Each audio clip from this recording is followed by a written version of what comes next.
So today I want to talk to you about intellectual mind versus emotional mind. And so many people don't understand this difference. There's constant arguments on social media and in the news and in the world and in academia, all over the place, not understanding the difference between these two things. So if you like the content, subscribe to the channel, give the video a thumbs up. It's going to help other people discover this content and learn as well. So let's jump in. So what is the difference between intellectual logic and emotional logic? So let's first investigate what each of these are.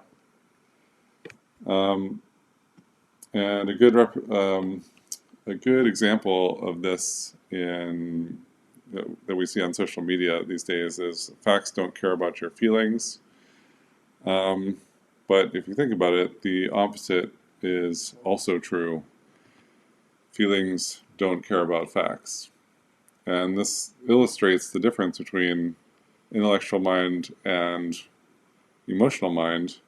So facts don't care about your feelings, intellectual mind doesn't care about emotional mind, and feelings don't care about facts. Emotional mind doesn't care about intellectual mind and its goals. So intellectual logic is mainly about optimizing resources.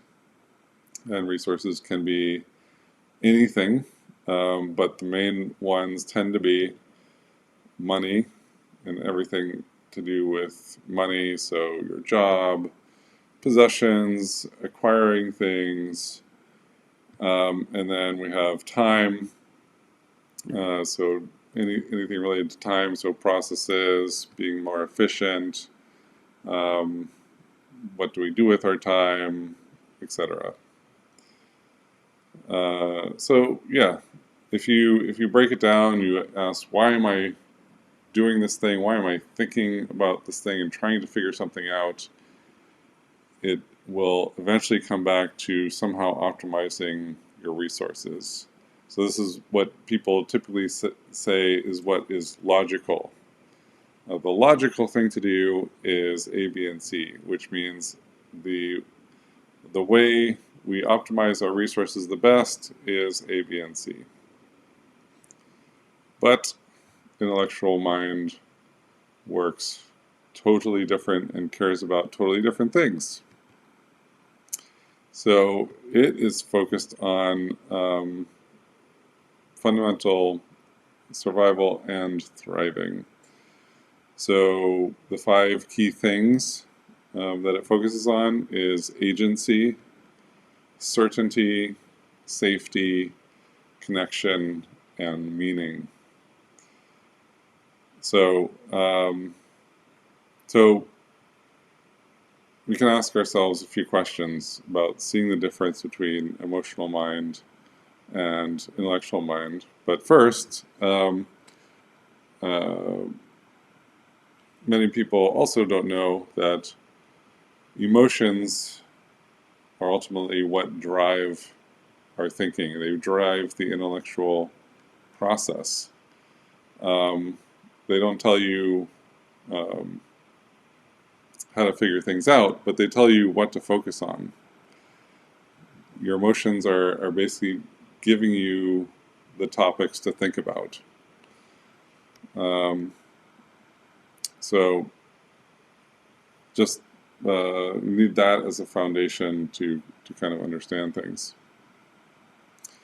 So when we try to use our intellect to figure out our emotional needs, we spin in circles, trying to figure it out. The answer doesn't come, and we can't sleep, and we dwell on it for days. And then when we're taking a shower, suddenly the answer comes to us. That's not a coincidence.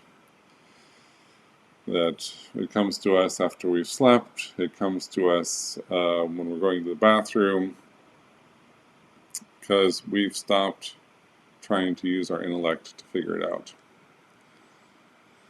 So don't try to use your intellect to figure out your emotional needs, kind of fundamental principle, because it won't work. So if you ask yourself, how much time and money do you need to achieve meaning, it's kind of a nonsensical question. You need meaning as a fundamental part of your life, otherwise nothing else makes any sense.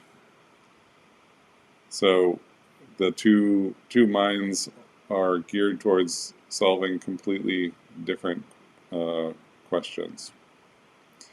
And you can also ask, what is agency worth in terms of time and money? Another word for agency is freedom. So how much is freedom worth? Well, the answer is infinite, an infinite amount of time and money, and your life, because this is where people will sacrifice their life for freedom, and so it's worth an infinite amount. Yeah. So, how do you jump from using intellectual mind to emotional mind? Well, there's a lot of techniques to do that, but one of the most famous ones is a meditation instruction that says, "Don't try to figure anything out." So you can take a moment right now and say that to yourself. Don't try to figure anything out, and see what happens in your body when you say that to yourself. And all sorts of things can happen, but basically what's happening is you're switching from intellectual mind into emotional mind. And that could be a feeling of relief, it could be a feeling of fear. All sorts of things can happen, but basically that you're experiencing the shift. So hopefully this gives you a little introduction to the differences between intellectual mind and emotional logic. There's a lot more to it. And let me know if you have any questions. I'll see you next time.